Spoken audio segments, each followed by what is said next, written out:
Okay, so today I want to do more detailed florals, but I also want to show you how to make um, a gift box and an envelope so that you can start sending out stuff to people. Did we do this last week? We haven't made a gift box, no? In this batch. Okay.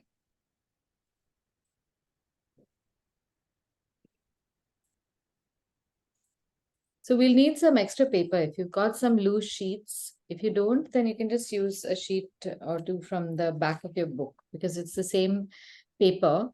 If you've got slightly thinner sheets, maybe 100 GSM printer paper, then that would be better for the box because it otherwise looks very, um,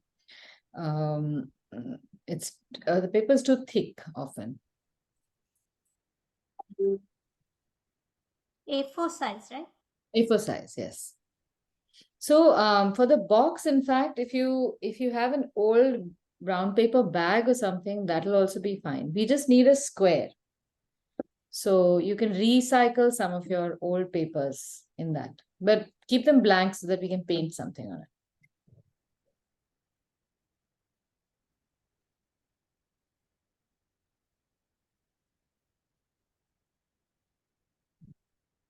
Hi, Aditi, can you repeat? What do we need? We just need 2 extra sheets, one A4 size sheet to make the envelope and one square paper, which can be an old paper bag or something, or any good quality paper that you want to recycle, something that we can illustrate on and then convert into a box. Okay. Otherwise, just use stuff that you have. Just use Yes. papers from your book. That's also fine. Yeah. Just give. Just check.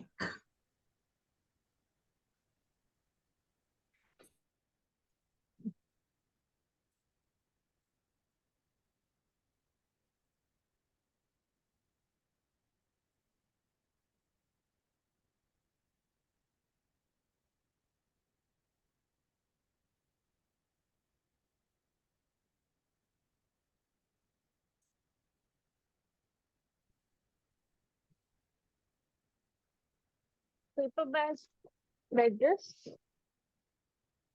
Yeah, we can use that also. Even I'll get a paper bag.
Yeah, one square paper and a regular sheet, right?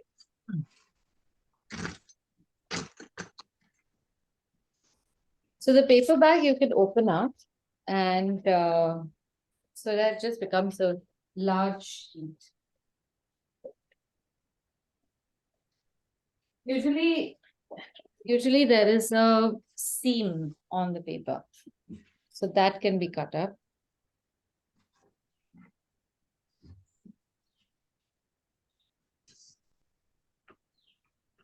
Okay, so this is the seam on my bag. I'm going to remove the bottom and then I'm going to cut the paper on this line.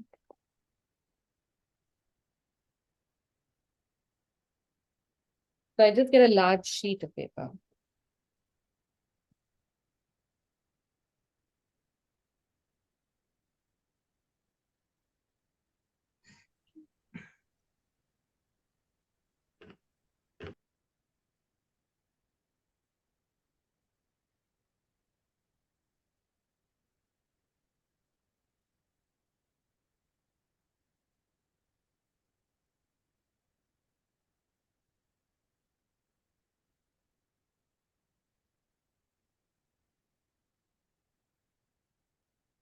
Sorry, we're cutting it, is it? The paper bag, yes, but don't cut the paper. If you just got an A4 size paper, then don't cut it. Okay. Sorry, I'm slightly distracted. I'm trying to find something on the computer. Okay.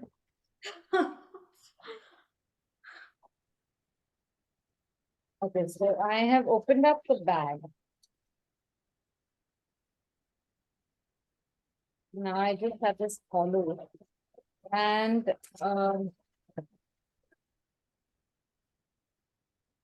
over here, there's an overlap. So I'll just cut over here so that I can get a big sheet. Like this? Yeah.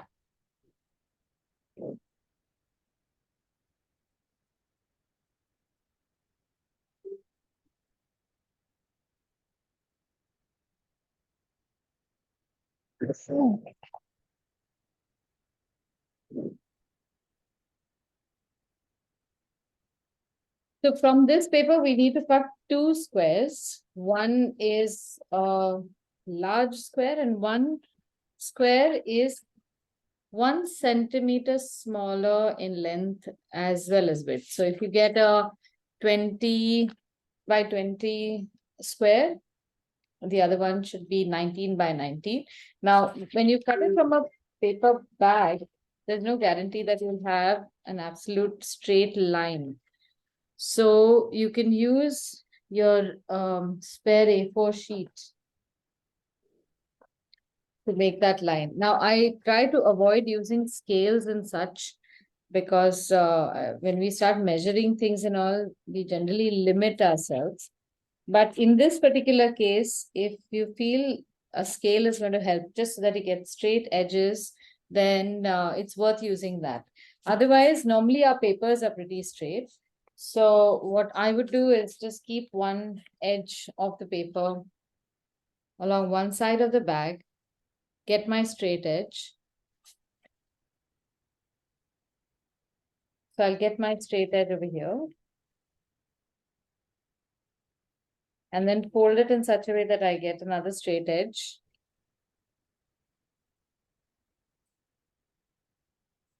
And then just cut it with a proper cutter.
Just to keep things simpler, I think you can just fold your bag in half so that the paper becomes a little more manageable. Otherwise, you're just making very long folds and cuts.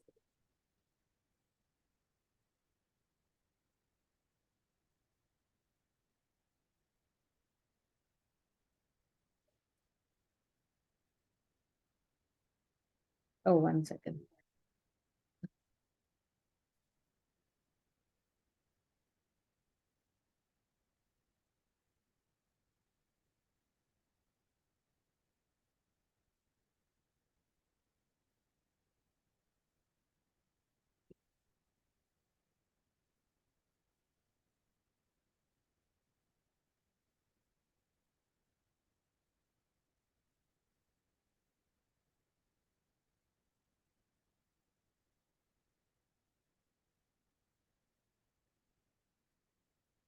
So once you fold and cut one sheet of paper, that becomes your straight edge. And then all the other edges you can cut much better by aligning this edge and then creating one more straight line.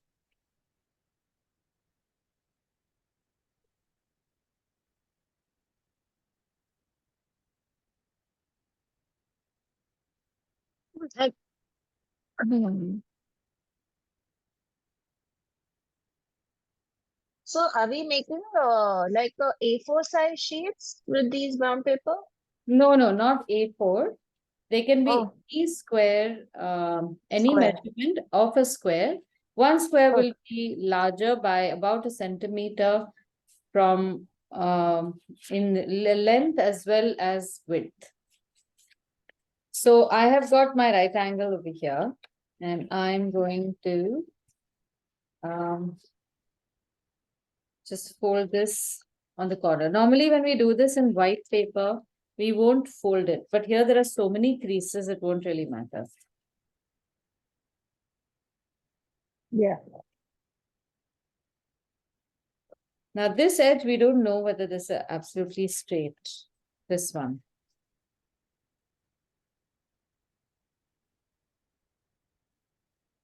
So you can fold this inward also.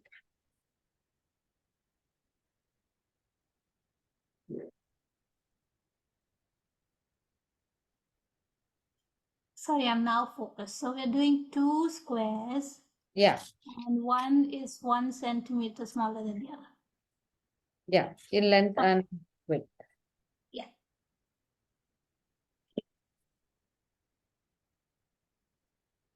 I might have to repeat all of this because one more student is joining in. She comes in the in-person batch, but she's suffering from some cough. So she couldn't come this morning. And I completely forgot to send her the link till right now.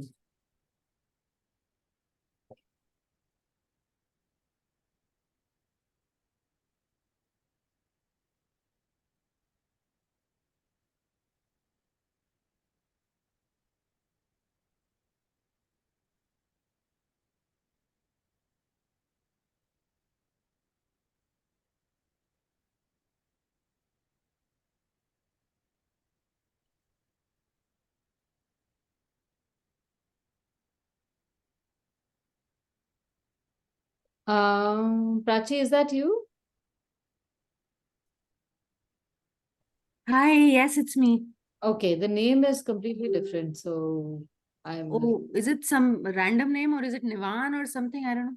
no, it says Atmaram Tukaram Bedi. Yeah, that's Nivan, my son.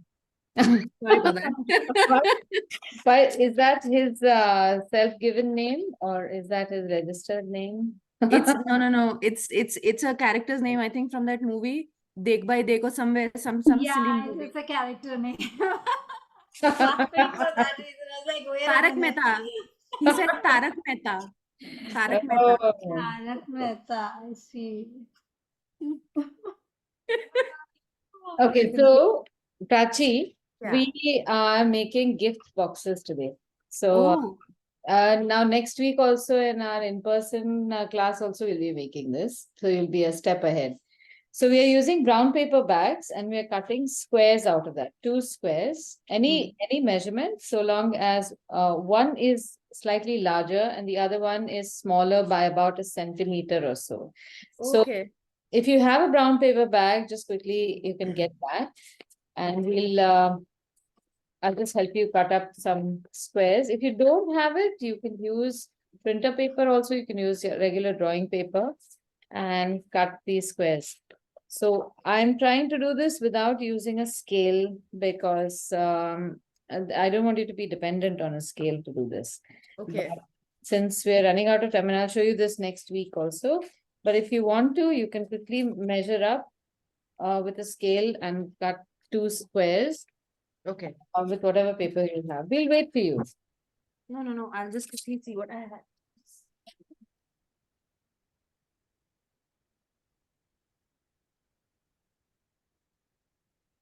So this is a very commonly made box in origami, I think.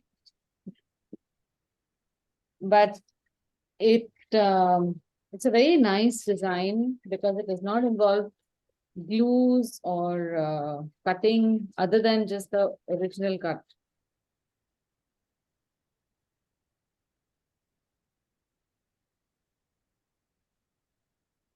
So I have again 2 edges of my paper cut to exact right angles.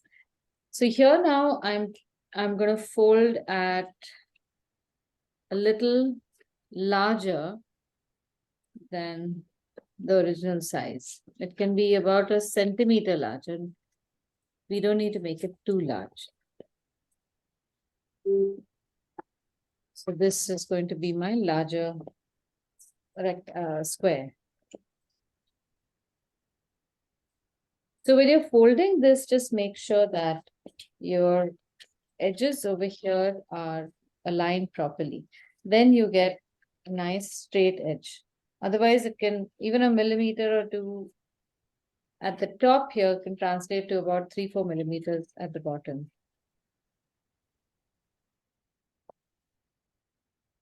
And all this paper you can leave for color testing or checking whether how the pen or the color looks on this paper.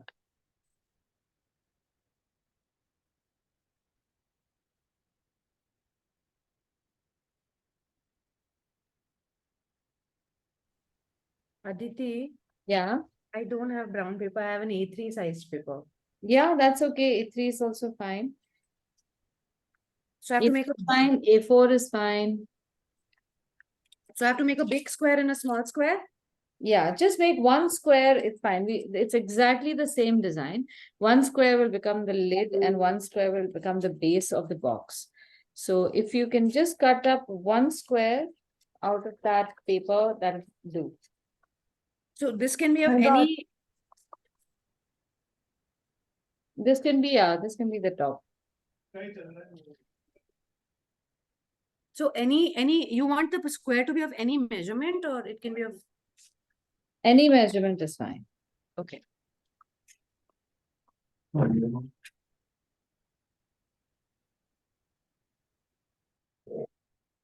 This is a very forgiving design. So even if your squares are not exact, there might be like a double fold in some places, but apart from that, very little goes wrong.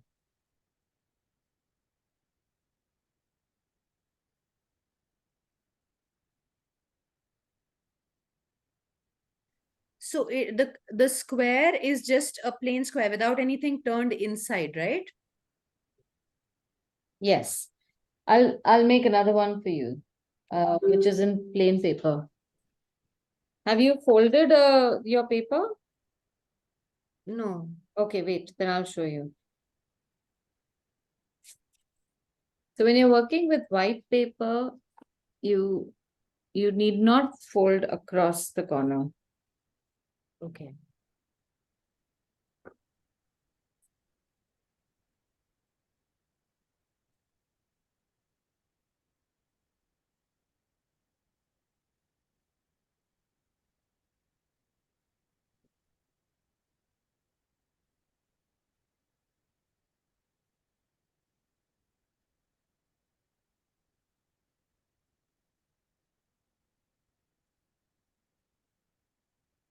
I'm making this out of 100 GSM printer paper, Okay. an executive bond paper. Okay.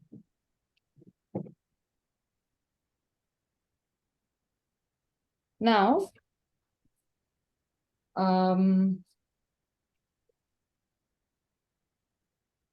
Prachi, if you have a scale at this point, we can use a scale to mark a line in pencil across the 2 corners.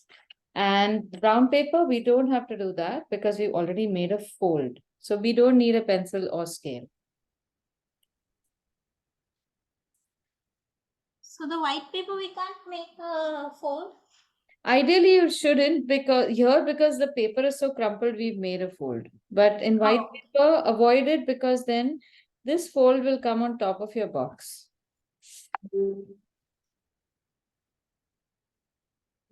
Okay, I'm going to show the two simultaneously. Most of the steps are exactly the same. On your brown paper, just check whether you have a rough side and smooth side. If you have a rough side, then keep that rough side on top. That is going to go on the inside.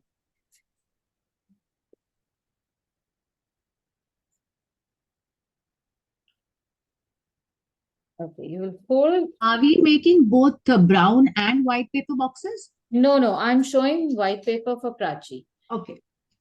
It's the, And yeah, do we take the big square, the small square first? take the small Brown. square first. Oh, Either is fine. The small square will be the inside box. So in case there are any goof ups, extra creases, that you want to avoid that on the bigger square. We'll do the bigger square also after this. Now you can fold across both corners. So you have a cross in the center. The same that I've made in pencil lines, you get that in paper. Prachi, you don't do this fold. So now both are at the same starting point. All right. Now everything remains the same. We take all four corners and bring them to the center.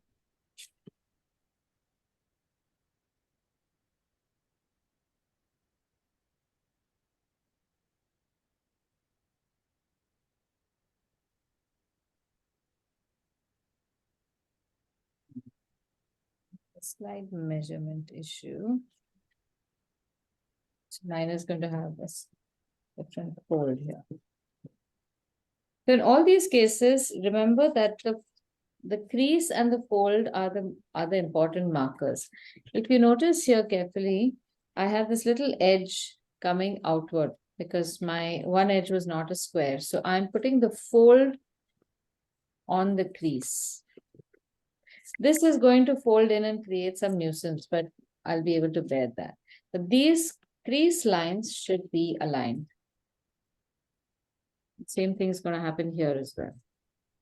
One place is going to be short, one place is going to be slightly taller. But the crease lines should be one on top of the other. On the white paper, this is how it's going to look. This could be a little more accurate because I had a straight edge to start with. No, here also I put that. But like I said, this design is quite forgiving.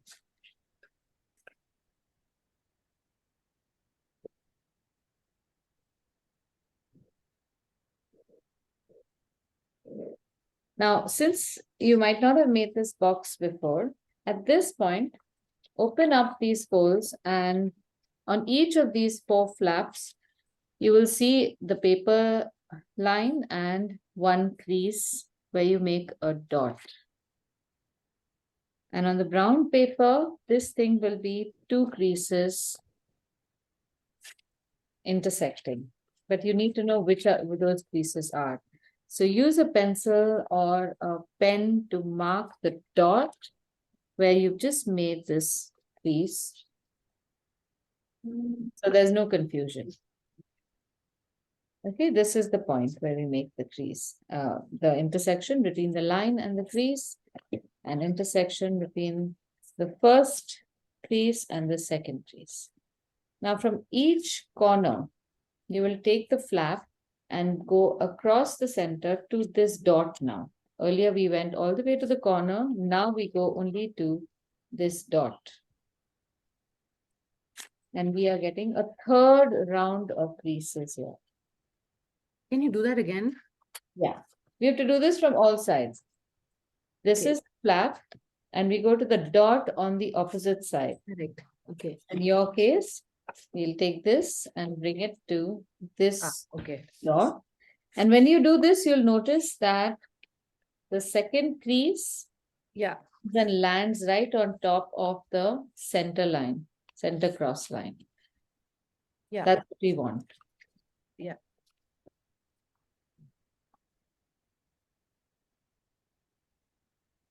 So all these are markers to tell you whether or not you're doing things correctly.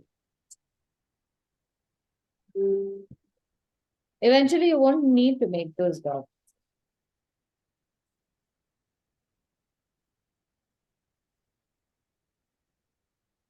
So we've done 3 rounds of creases. We did the first round, which was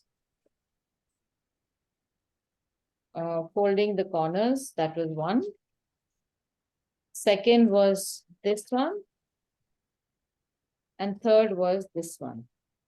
So you should have 2 parallel creases on each half triangle. You will have that by now. Okay, now let's go back to the second round of folds where we had folded the corner into the center.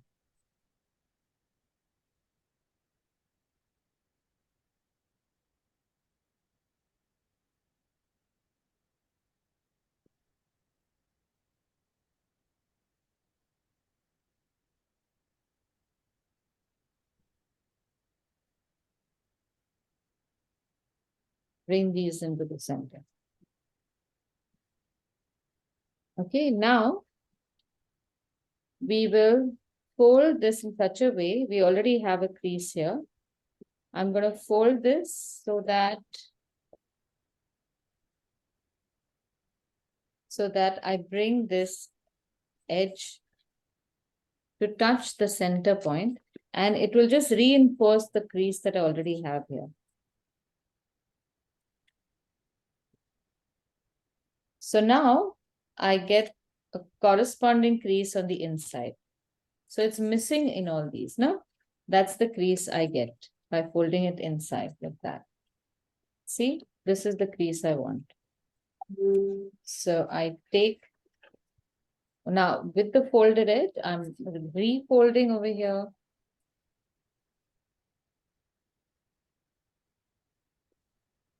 So that I bring this in the center. See, we already have this hashtag like shape on the back. We are just Aditi, can you do this white one again? The smaller box. I have this. Yeah, turn it around. So you have this also. You have this line. Do you have this line? No, no. How is it that you don't have that line? Okay. Did you make this fold on all 4 sides? The opposite end one. No, no, no, I didn't. So I'll just do it. Okay. Okay. This fold you're doing now, Aditi, has to be done on all 4 sides. Yes, on all 4 sides. But when you make this fold, open it and then make the next fold. Don't fold all one on top of the other. Yeah, I have like this hashtag thing now. All right. Now bring those corners in like this. Yeah. Bring all the corners in. Yeah.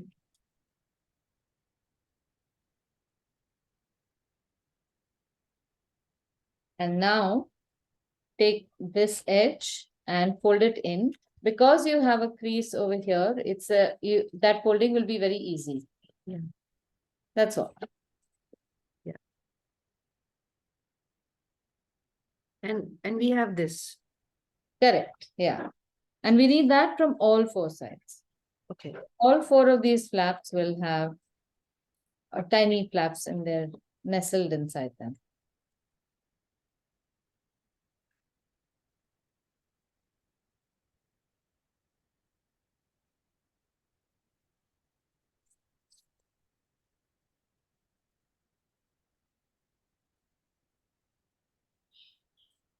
Okay, now we turn it over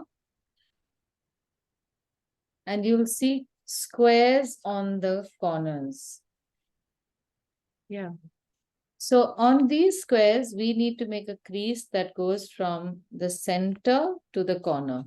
Now, the way to do that is just put your finger along the place where we want the crease and pull the two sides of that square together, the corners, opposite corners, hold or pinch it over here, and on the inside just crease the corner.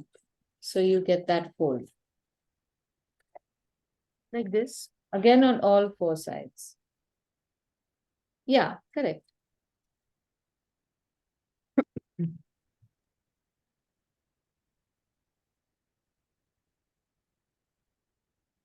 Now you have to just make sure that here you get a nice proper corner. So you might have to do a little bit of adjustment, jiggle it a little bit, and then press this inside.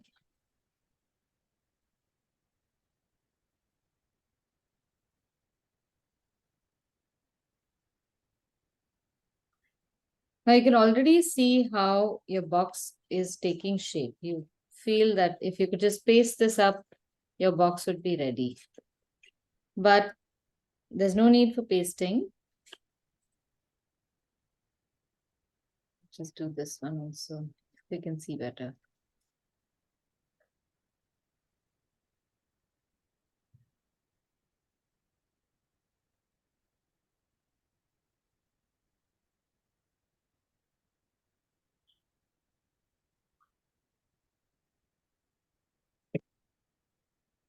Now, keep the box in front of you like this and open up two opposite sides fully.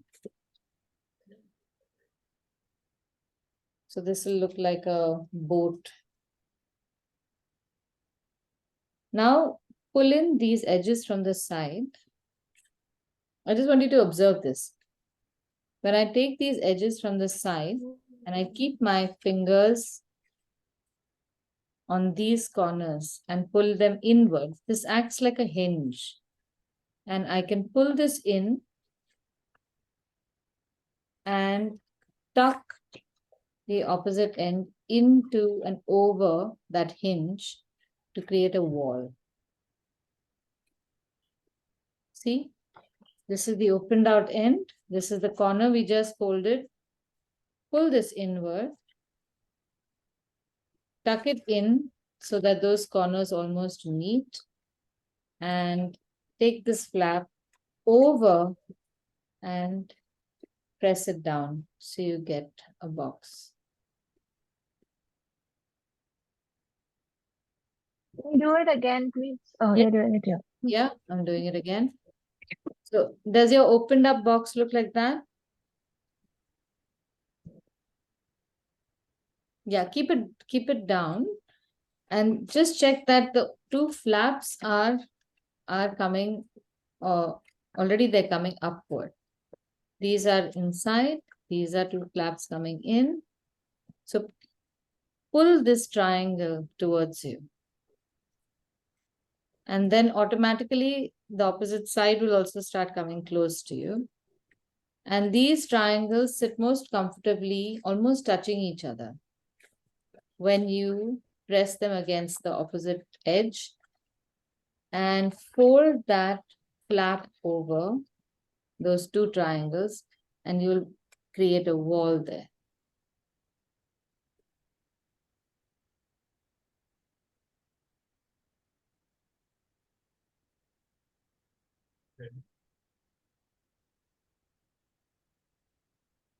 Are you getting it, Jasmine?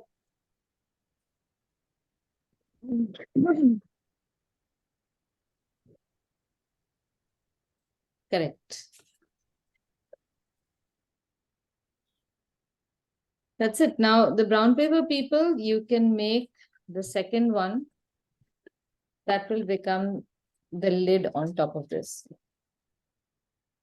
But I just wanted to show you this. Once you make this box and suppose you want to decorate it, make it something like this. We can just use, actually we can use any paper and paint it. But if you're going to hand paint it, it helps to know what areas you're going to paint it. So when you take this paper, you think that I'll paint a rectangle in the center because it's pretty obvious that this is about the size of a square in the center.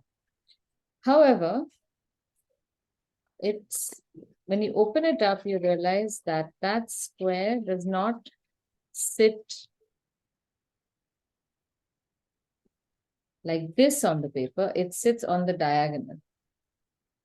So the best way to make a design is along a diamond shape in the center of your paper. You don't couldn't get the fold in. Sorry. You couldn't get the fold? No. Okay. I did the thing. Hmm. Can you see?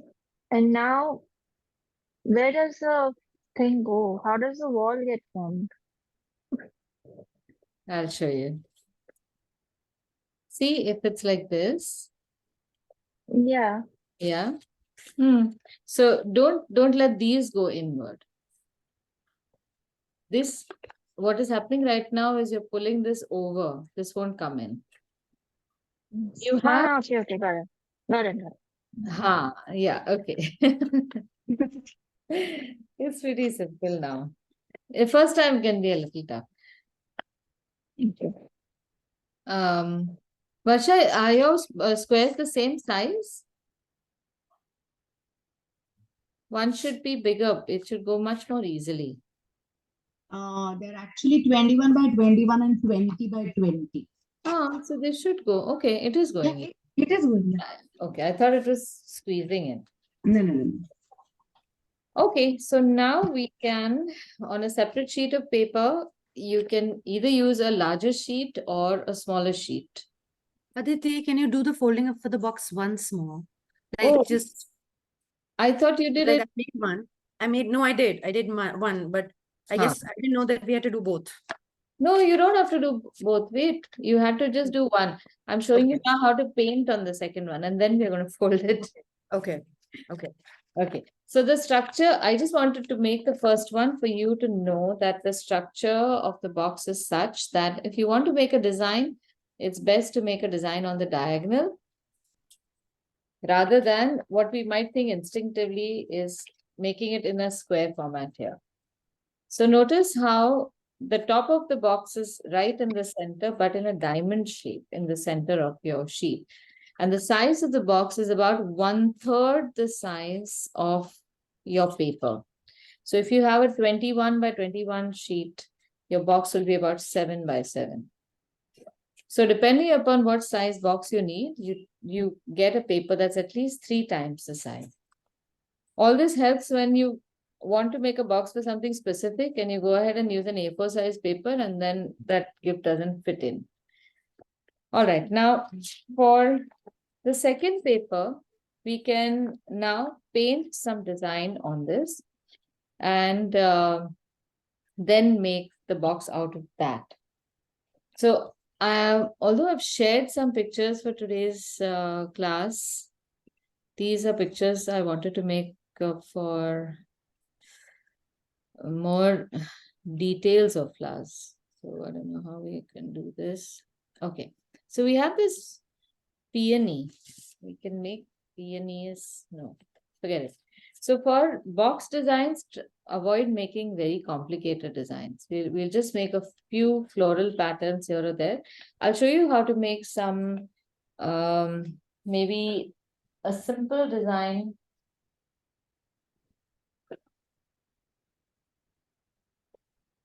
Had we made this card last week? We hadn't made this card, no? So I'm going to show you how to make this card.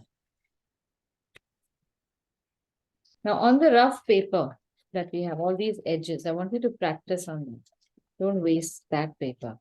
Hi, Aditi auntie. Oh, hello. How are you? I'm good. Atmaram Bedi. How are you doing? Good. He wants to take your classes from Monday. Why not? Come and sit with mom and start painting right now. He is going for an auto rickshaw ride night right now, Aditi. Okay. Like a life-changing moment that happens every week. Okay. So from Monday onwards, I'll see you in. Yeah, Monday on. Okay, cool. Bye. Bye. How old is he? He's 12. He takes the auto on his own. No, he and his father are going somewhere. They cannot take a car because there's no parking. So they're going in the auto, and that's like the highlight of the day.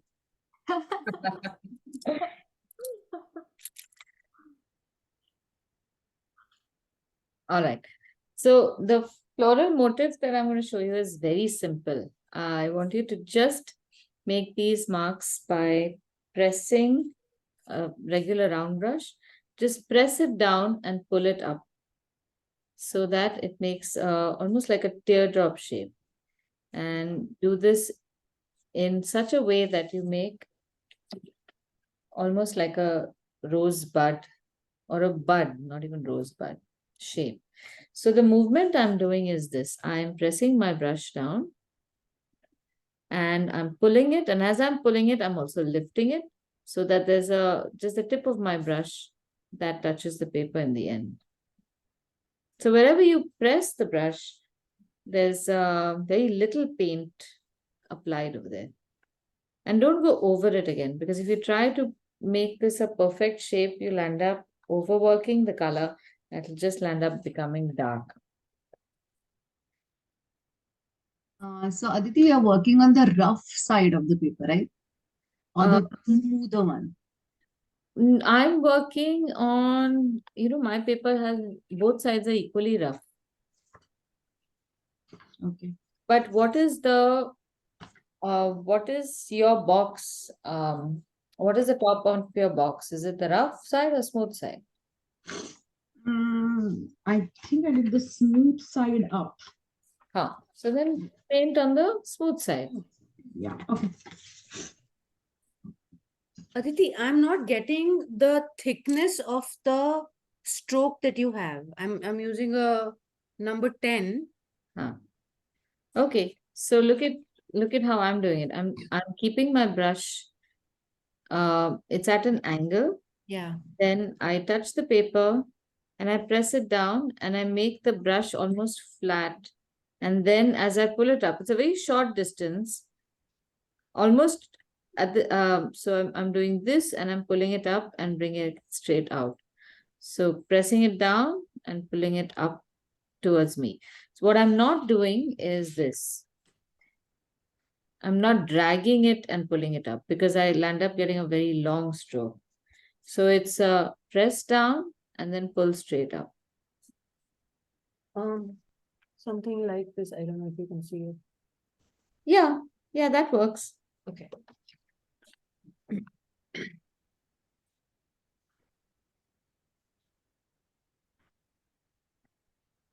Now, if you do this in a circle, you will get a full flower. If you do it in just a semicircle, you'll just get a bud. That's about it. And these flowers are meant to look very easy. So we are not making them look like perfect flowers of any kind. You can also use two colors. So once you finish painting with scarlet, you can use a little bit of crimson towards the center and make some shapes like these. So that looks interesting.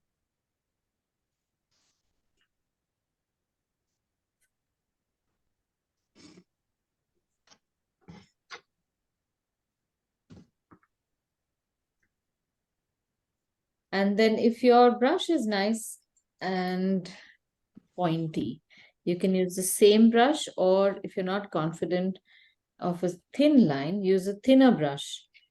And using another color, preferably not green, use a blue. You can make small stalks on the buds and make leaf shapes exactly like that. Make a stalk and then the same thing with the smaller brush. Just press down and pull up. These colors can be as vibrant as you want them to be, because the brown paper often will make the color dull.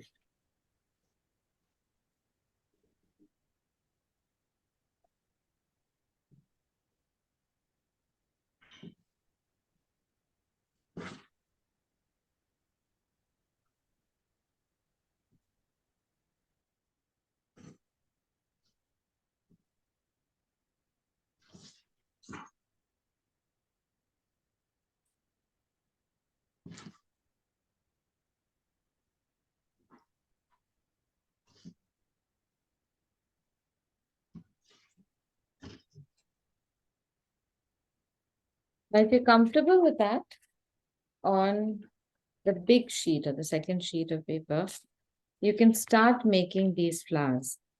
Avoid making one big flower in the center. Those center compositions don't really look nice. So imagine that diamond shape that we have to fill up. Even if you fill a little extra on the corners, that's fine. If you fill a little less on the sides, is also fine. This diamond shape in the center is what your focal shape would be. Aditi, is this okay? Yeah, that's okay. So make a combination of flowers and buds. By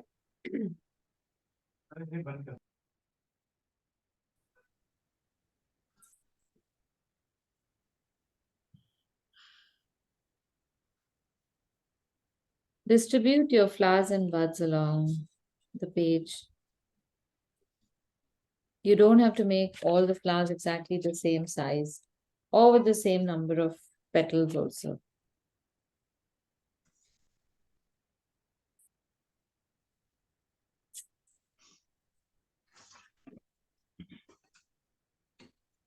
Just keep rotating the paper so that you have flowers pointing in all directions.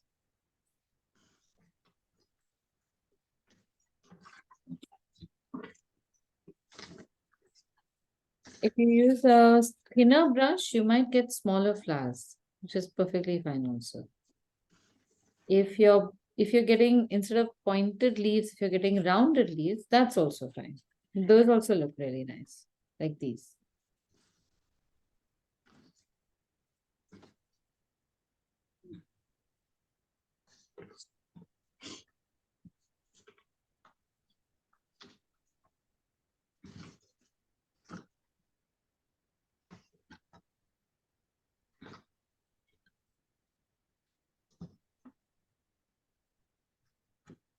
When you come towards the edges, these sides, these usually are the sides of the box. So here, it helps normally to have flowers which are looking up. So along the periphery, you can change the orientation. So this kind of design strategy comes into play once you become familiar with the shape and you've done enough boxes to know that if I do it one way, it looks like that. If I do it another way, it looks like that. So your aim should be that eventually you start making more and more complex designs on the boxes. So much so they should start looking like the collector's piece. I have made so many boxes over the past 3-4 years, and every year I feel now I should gift them. And every year I've enjoyed my boxes so much that I've made other Raddi boxes and given them. Sometimes I've even bought boxes and given them. The whole point is lost, but I just can't give away my boxes.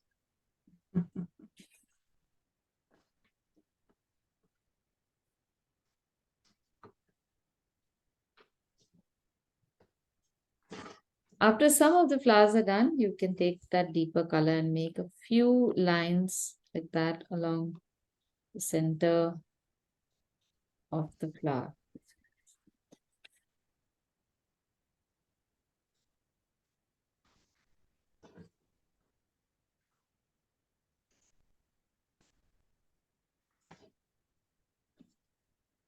After about 8 or 10 flowers are done, you can start making those stalks. So I've shown you how to make the stalks on just the buds. So first we'll just make the stalks on the buds. Now when you're making these, if some buds are still wet and the color runs, no, don't try to correct it. Watercolor running into uh, other colors looks very beautiful. So you don't want to try to contain it.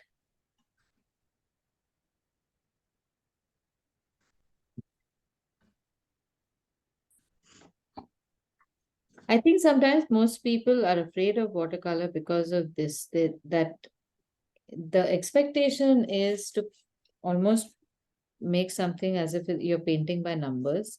So everything must be clean so that you can show you have control over colors. And I think you're talking about me today. you're talking about? Me. Because that's exactly what I was saying in the other group. I was Um, like, I'm just so stressed because I don't wait and everything's running into each other. yeah. But I that don't wait for it to dry. it's that, so that is not for watercolor at all. Let it, some places, yes, you should wait to dry for it to dry, but in some places, if it runs, it's not a bad thing. So even when you're making, say, faces, for example, I'll try and show you over here. If I try to paint a face and I have to draw some hair over it, firstly, also trying to always use predictable colors for a face is not what you should do with color.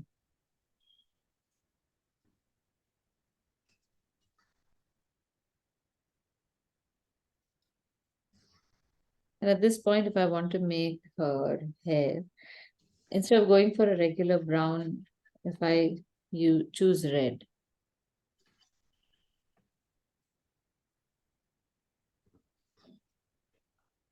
some of the color might run into her eye, Hmm. but that will create a little shadow along the edge, which just looks so natural, but you can't replicate even if you want to.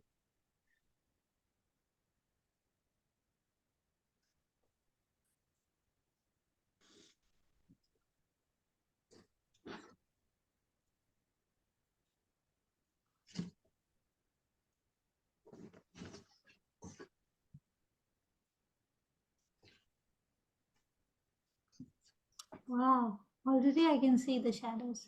Hmm. And that's because I've allowed them to freely merge.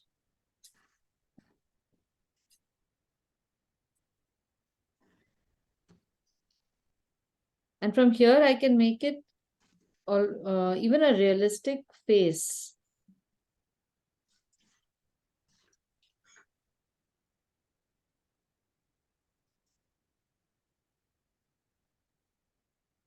Using very unpredictable or unusual colors, let's say. You wouldn't go for these shades.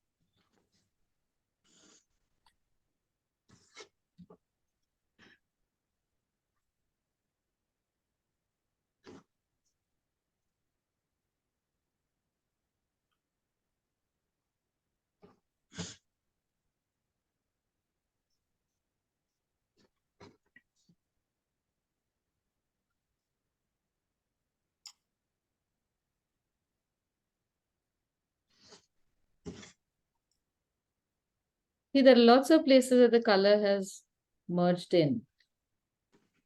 Yeah, but yours doesn't look like all blotchy and stuff. When mine, like you see where the neck is, Mm. maybe that's the only place I can see slight, very slight blotch.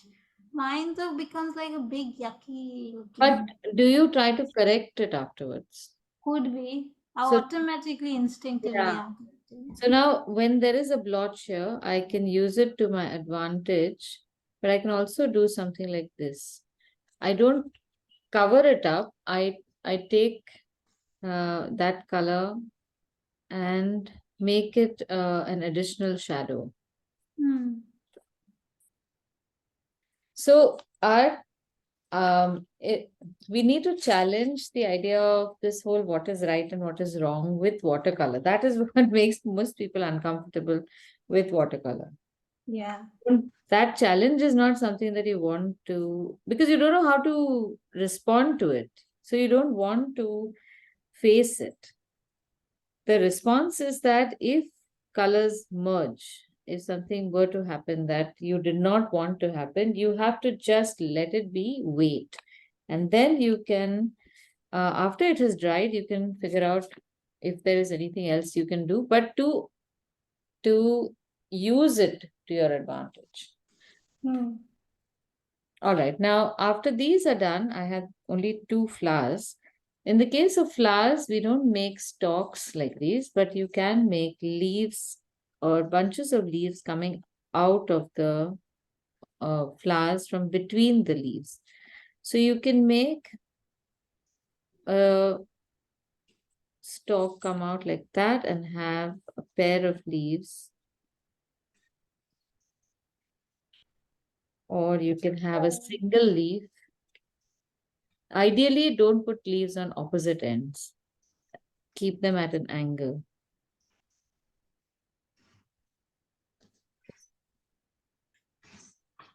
And if you have some, like if I have a leaf going in one direction, we'll be doing composition at one point, so I'll cover that. But if I have one leaf going in that direction, I should not have another leaf going in the same direction.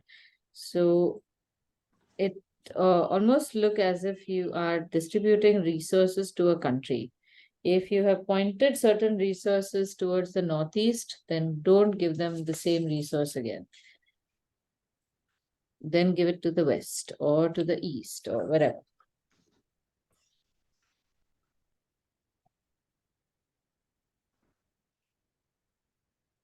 Anything that you have towards the periphery, point it towards the center, because pointing it outward makes no sense. It's going to get lost.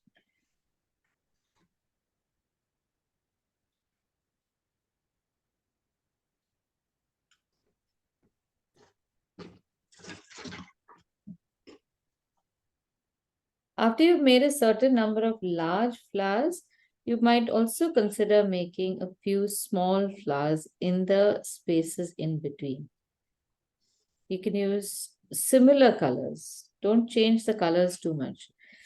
Now, I prefer to keep my color palette limited. I don't know whether it has anything to do with personality. I should ask some psychologist about this.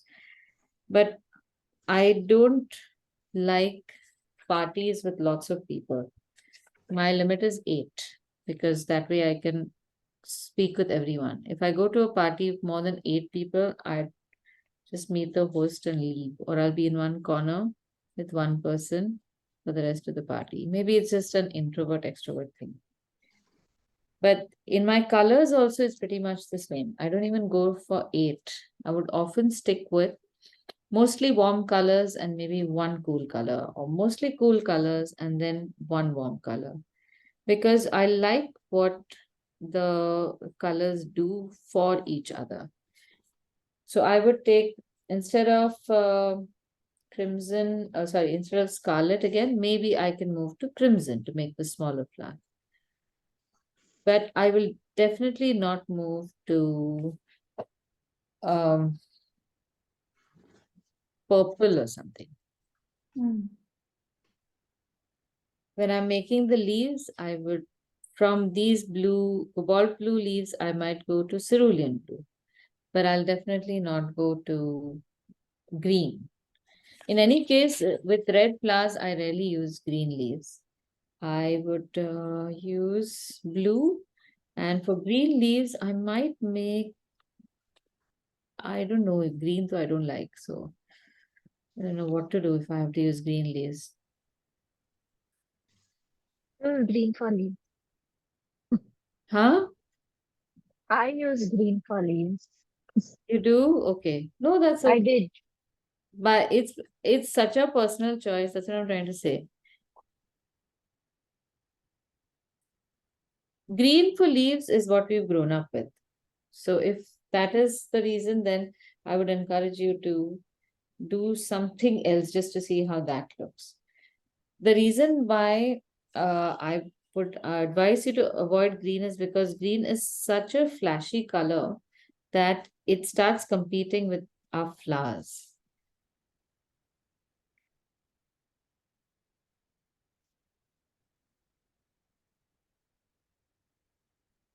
So blue green was fine. That is like the max that I can go to.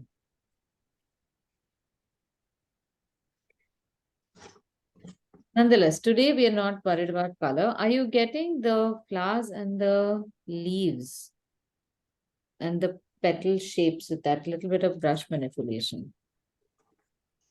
We can use any color we want for today's exercise.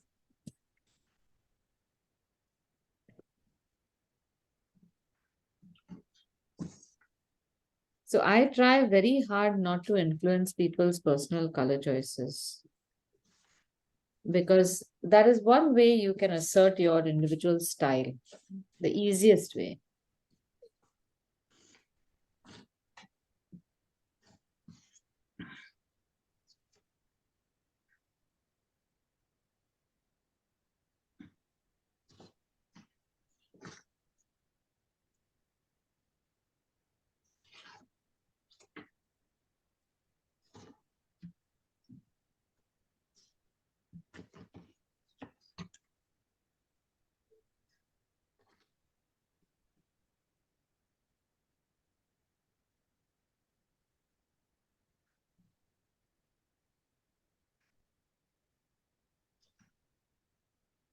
Now, after you've done this, if there are still some spots remaining, this is the point. We can use white. Now, Prachi, you might not be able to do this, but the white in our kit is quite opaque. So a few details, just a few dots here and there in white Can creates we use yellow? yellow. I don't think so. Yellow doesn't work like white does.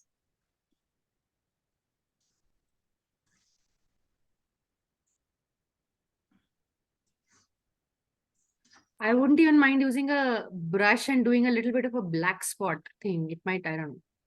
Black spot where? Inside the flower? Over the entire petal thing. I mean, like a little bit of dot of black. It might not, I don't know.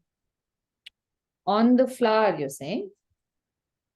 Yeah, you could, but don't use black for this. When you're using color, avoid black. You can use another shade. You could, what color are your flowers? Are the same?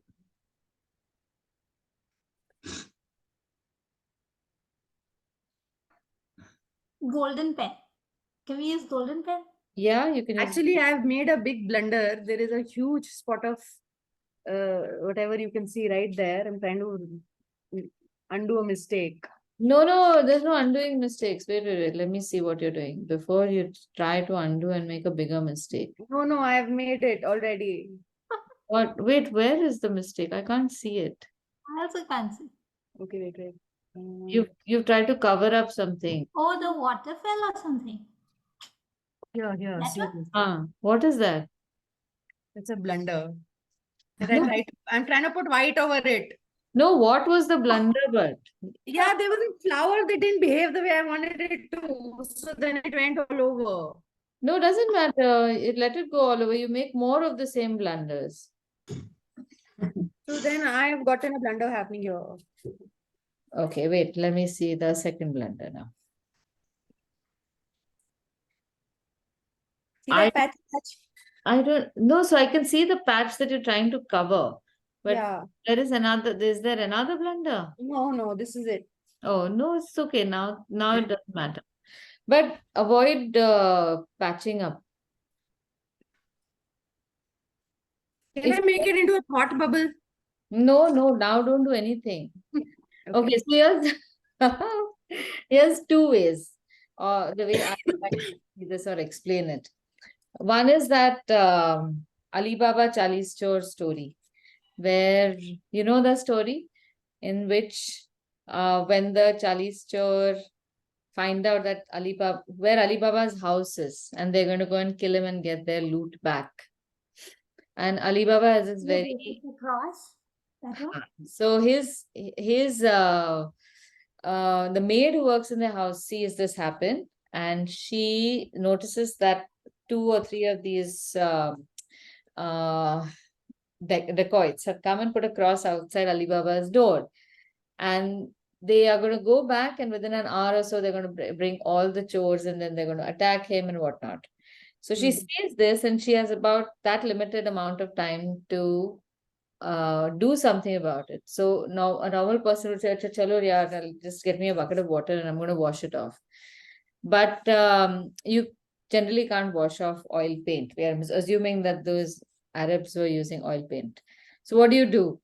She comes up with a better plan. She takes the same paint and marks crosses on all the houses in the neighborhood. Yeah. So then it does not, when they come there, they don't know whether it was which house it is. Now, similar thing also happens that when you think you've made a blunder, but if you repeat the blunder in a lot of places, it becomes design. Well, then you don't know whether this was deliberate or whether it was a mistake. And even if it looks like a mistake, if it's isolated, it looks like a mistake.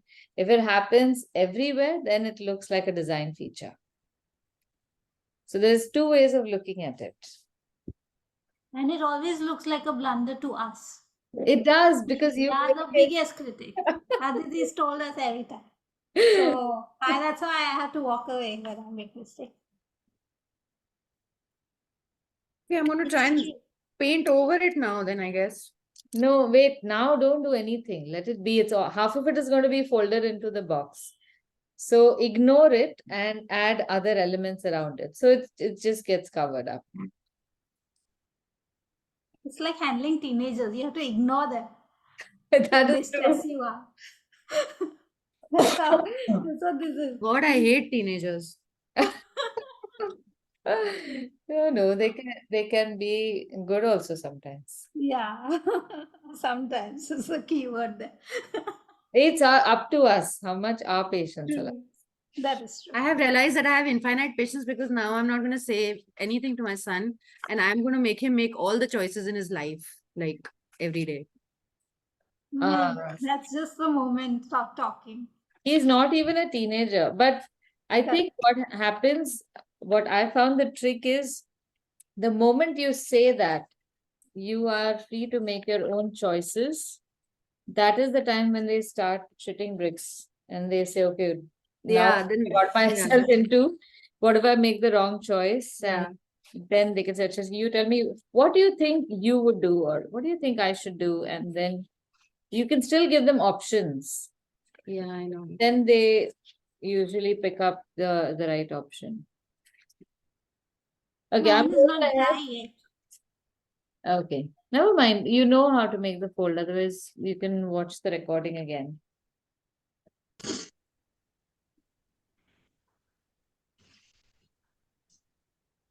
Okay, so let's make the cover in a bit. In the meantime, we still have about 20 minutes. I want to make what maybe we can make an envelope. Yeah.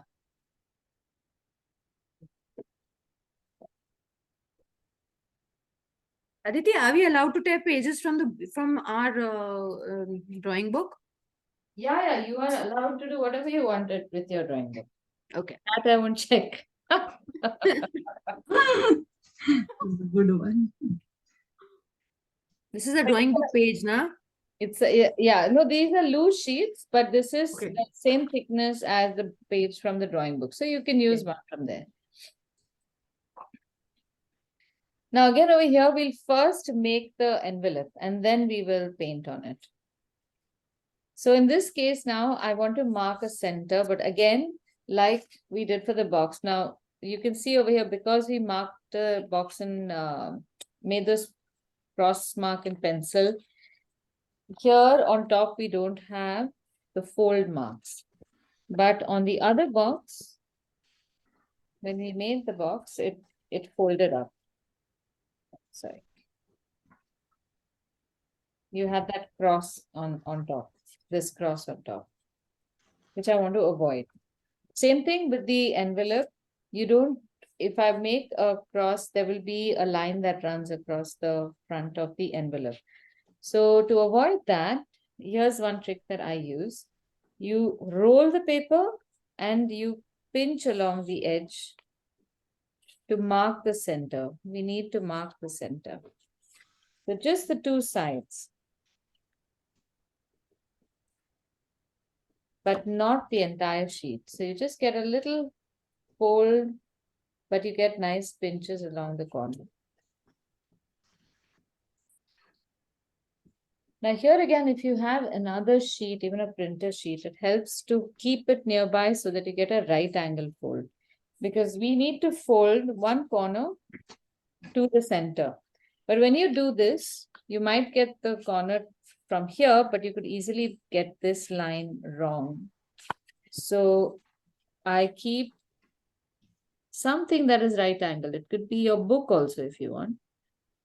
Along this edge on top and up to the point where we pinch the paper and bring the corner, the top right corner to touch, and you might have to just make the slight adjustment like that to make sure that it's come right to this point, touching the edge of your marker paper, and you fold the corner down. You just need to do this once. And then you can get rid of the marker and do the same thing from the other side. You already have the pinch point and you already have the edge to which your paper needs to fold. Nothing else needed.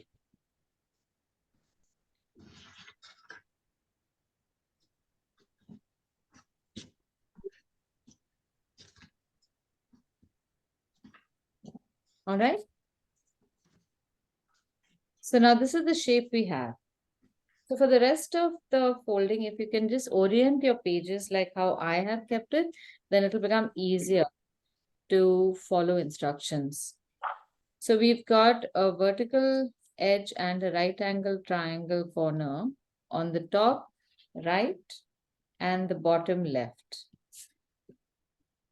Now I'm going to fold this rectangle onto itself to make it half the size. So the right edge will come and touch the right edge of the triangle. Just touch, there's no overlapping.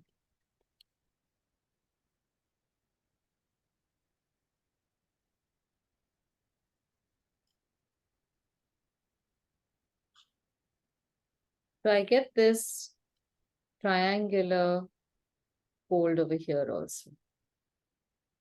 And we do the same thing on the other side.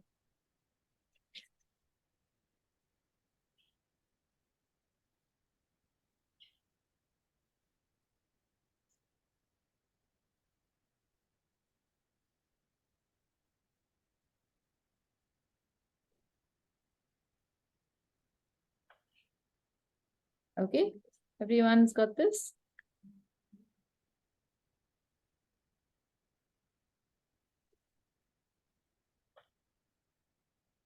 Now turn this 90 degrees anti-clockwise.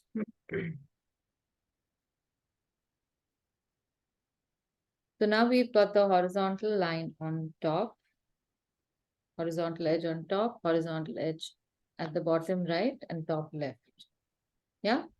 Now look at this slanting line over here. Just this edge from one fold to where these two flaps are intersecting or joining. This line we have to fold onto itself at half. So this is what I'm going to do. I just want you to see this. When I fold it in half, a few things coincide.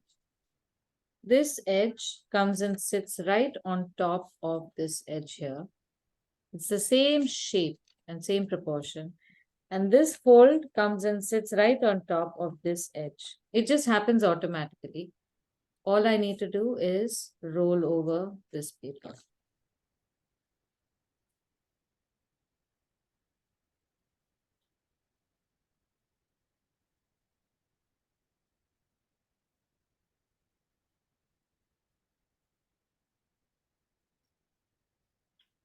When I do the same thing on the other side,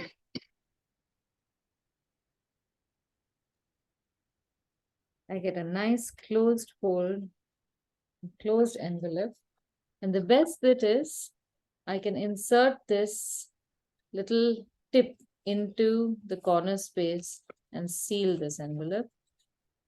So you don't need any glue.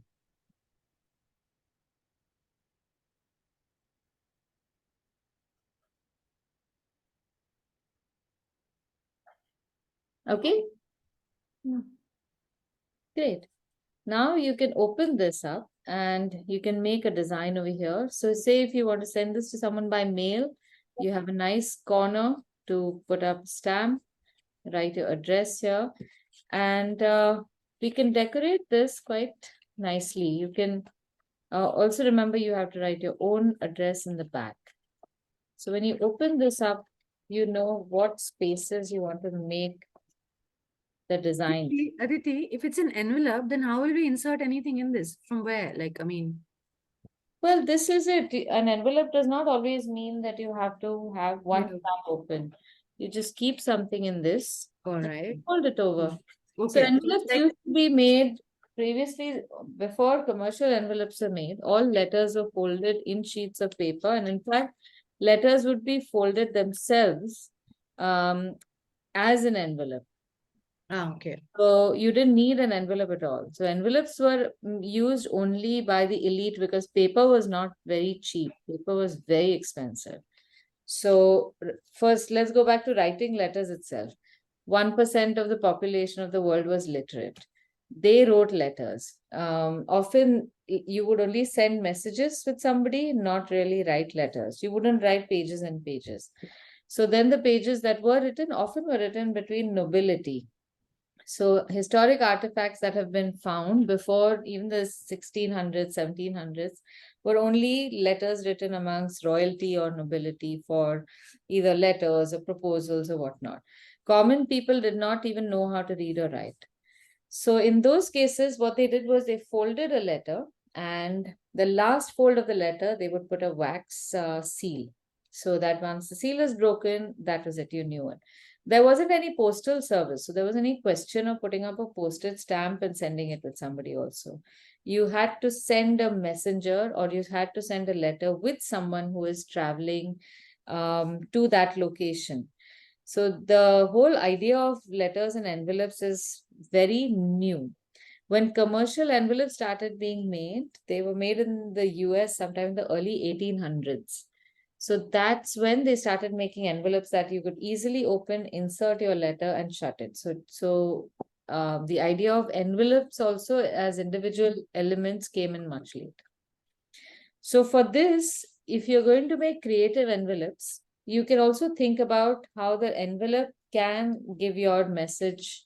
It's not just an outside for or a covering for your letter. So when you have an envelope that is so elaborate and it's going to open in phases, you have something that opens up flap 1, flap 2, flap 3, flap 4. Each of these become surfaces that you can make your design in. So say, for example, you write to so-and-so, from so-and-so. When the first flap is opened, you can say, wish you a happy birthday. The second flap is open. I hope you had a great day. Third, fifth, sixth, you can do whatever you want and make this whole thing an artifact. So that, and inside this, then you can keep your envelope, sorry, your letter. So your letter can be this size, about the size of this square, so that it does not get damaged when the edges are folded in.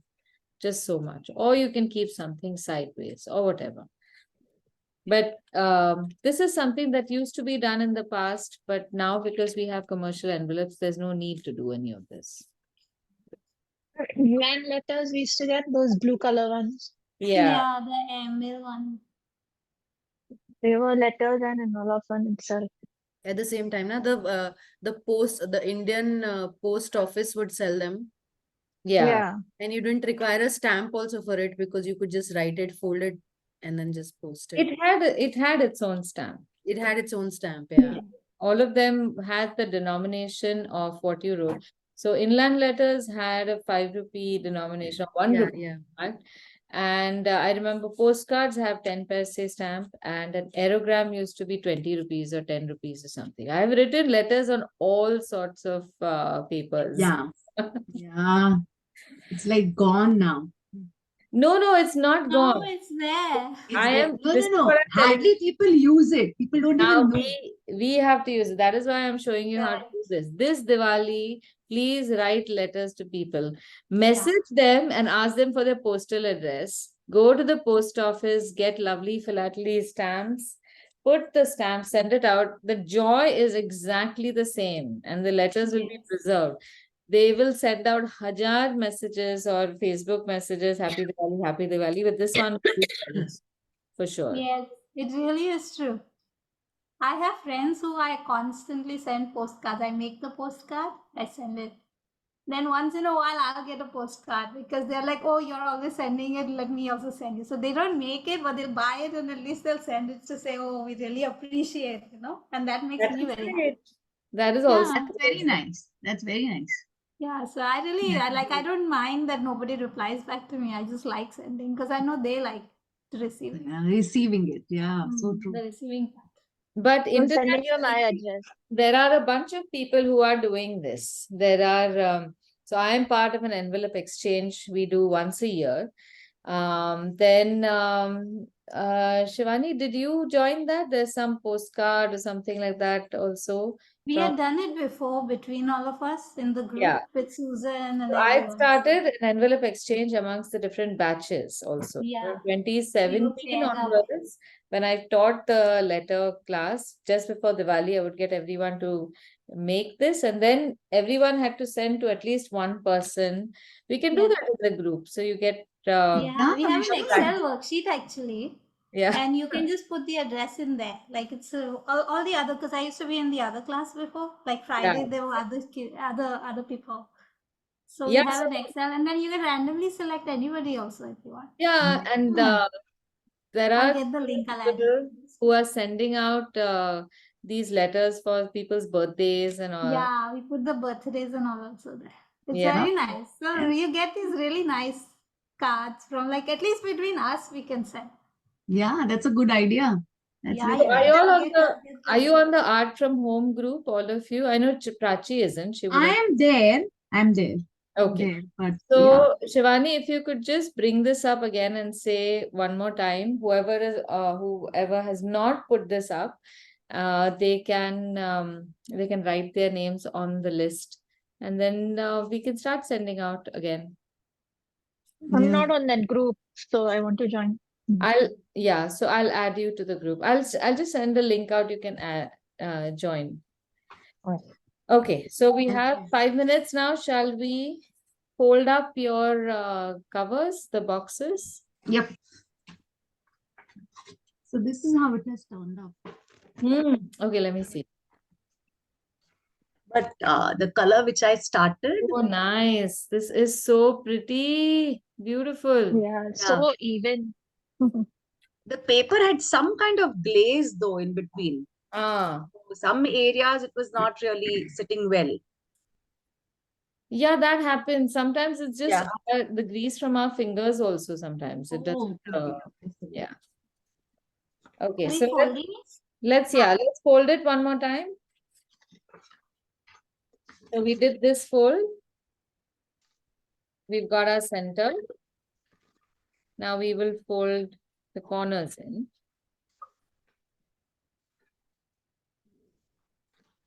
And now again, mark that intersection. It's much easier this way.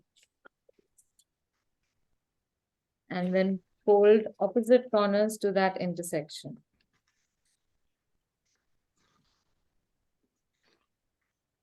Whenever you are working with a painted surface like this, just be careful folding, because if your color is not fast, it runs along the edge and you'll see it on your fingers. This pigment is pretty good, but I can't guarantee that about all watercolor pigments. So in that case, just use one of your earlier sheets and then press on the sheet so that the finger grease does not dislodge the color.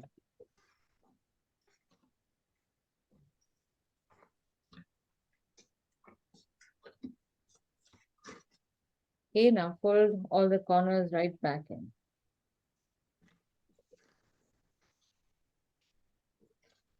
And then fold the sides to the center.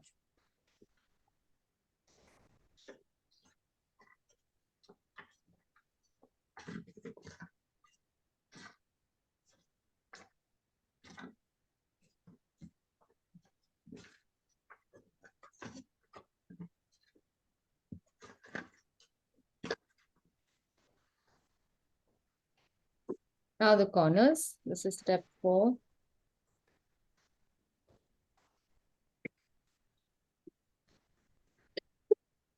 Oh.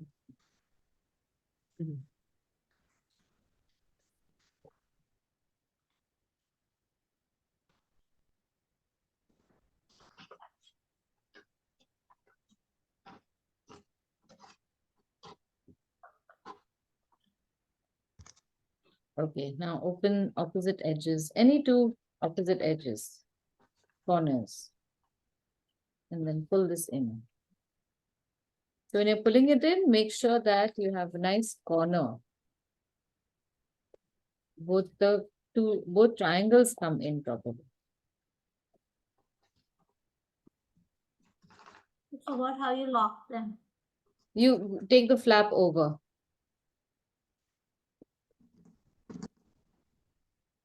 Oh, yeah. And this one is also open.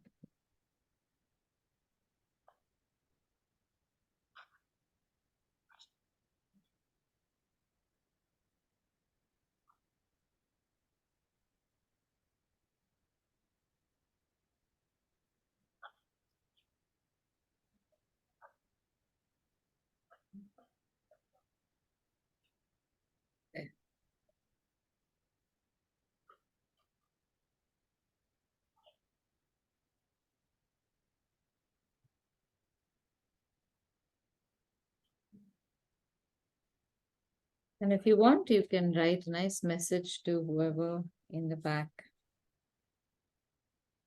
Or in this case, I'm going to write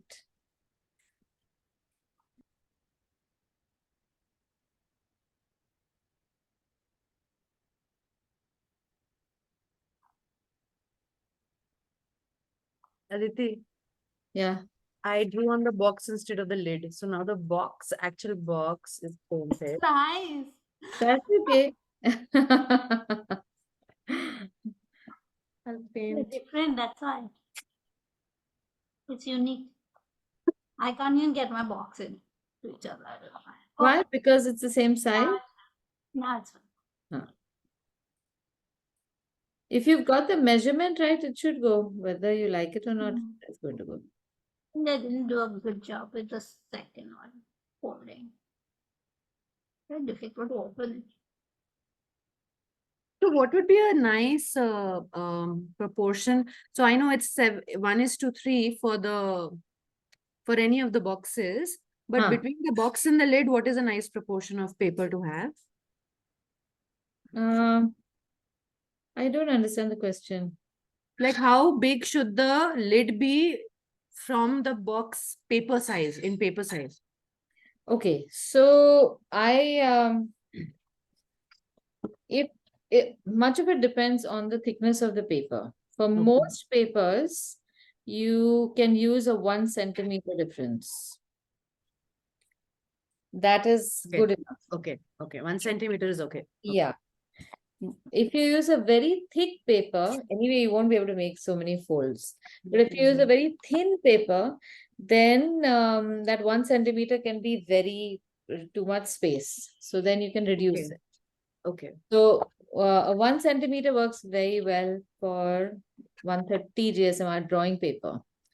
But for a brown paper, those who've made with brown paper, you could have an even lesser Okay.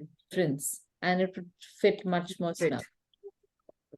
Okay, let's see everyone's. Wow, very nice. Super, very good. Now you can do all sorts of designs on this, huh? Focus on that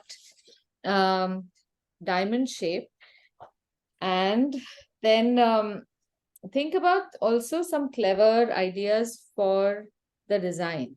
Like, for example, since whenever when you're seeing something, you don't see all sides of a three-dimensional shape at one point. If you look at it from the top, you just see one side. If you look at it from the side, you might see two sides, or one side or two sides, or at best three sides. So then you could do something like draw a picture in the front and then have a line running along the edge. You could also have it in such a way that the top has one design and the sides have a cuff or a border design. There's hajar things that you could do. You could also do make it in such a way that the top and the sides have maybe a riddle, and the inside and the bottom could have the answer. So here you could have an answer, and or the end or the second part of the riddle, and somewhere inside the box you could have the answer. So think of all the surfaces and what you could do with all the surfaces when you're making these. Yeah. Okay, so I guess that's it.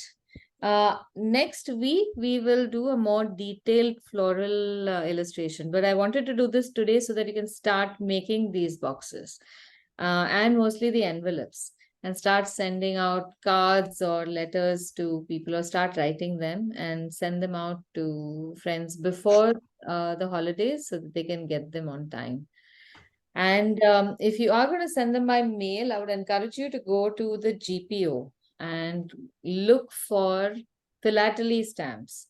Every GPO, philately stamps. So every GPO has a philately department. Philately is stamp collection. So they have a special department for stamp collectors. And they have special stamps released every year, hundreds of stamps released every year, which have a special design that you don't get in all the post offices. They send out some random designs, but some are very nicely made. In fact, there are some designs which have, I've got some which have got perfume on them. There's gold foil on them. I mean, it's not gold, but it's still gold colored foil. They will issue stamps for certain occasions. I'm 100% sure the G20 has got lots of postage stamps. Asia Games also. Yeah. So you should go and ask for those. And different cities will GPOs also have. So very often when I go to Bombay, I'll go to the GPO and see what stamps they have. Pune has got something else. If I happen to go to any other city, I'll go to that GPO. They might have some state related stamps. So everywhere you can buy different stamps, and they're all really nice. Oh, lovely. Mostly when people are stamp collectors, collect stamps for a different reason. They collect stamps which are already, they should have a date stamp on them. If they don't have a date stamp, then those stamps are not valued, because they're still currency. So We when have stamps which are about 100 years old in my house. Like my grandfather's stamp collection when he was very small. And then my dad did it, my brother did it. So about 100-year-old stamps, I think we do have in our stamp collection. Probably So more. all of those stamps will have a stamp on them. They will have they all have stamp. a stamp. So, yeah, if you don't have that, then it's not a collector's stamp. It is still part of currency. And some of the old stamps are also very valuable, obviously, because they are limited edition or something for a specific occasion that was monumental. But these ones that we collect, I have got 5,000 rupees worth of stamps, which is, I mean, in this day and age when people aren't even sending letters, I've just collected those stamps because they're like mini artworks. There's so many things that you can see. I've got stamps from the US also. In fact, I go to every post office, and just for the sake of it, in every country, I'll make a letter or something, put something and send it back to me only, so that I can get that I do stamp. that also with postcards. I send it to the family here, but it's actually not for them, it's for me. I just want to get a postcard from that country. Correct. There's another hobby people like to collect. So India was very famous for its designed matchboxes. Yeah, Sorry, yeah, I have to go, Aditi. yeah. Oh my God, Bye, hundreds and guys. hundreds of matchboxes are traded and collected, and like really, some of them are too wacky. They're very nice. I have a book, in fact, on vintage matchboxes. They're Right. yeah. Bye, Varsha. They so this do you know either or the store? Yes. They have published a book on vintage matchboxes. It's beautiful. Oh, Yeah, very nice. very nice. Nice. I'll go check it out. Yes. All right then. I'll see you then next week. Bye, everyone. Yes. Bye. Bye. Hopefully you're better, Prachi. You can come for class. I'm still running a fever, so yes, I will. I will. That's it. 7 days. Thank you. Okay. Bye.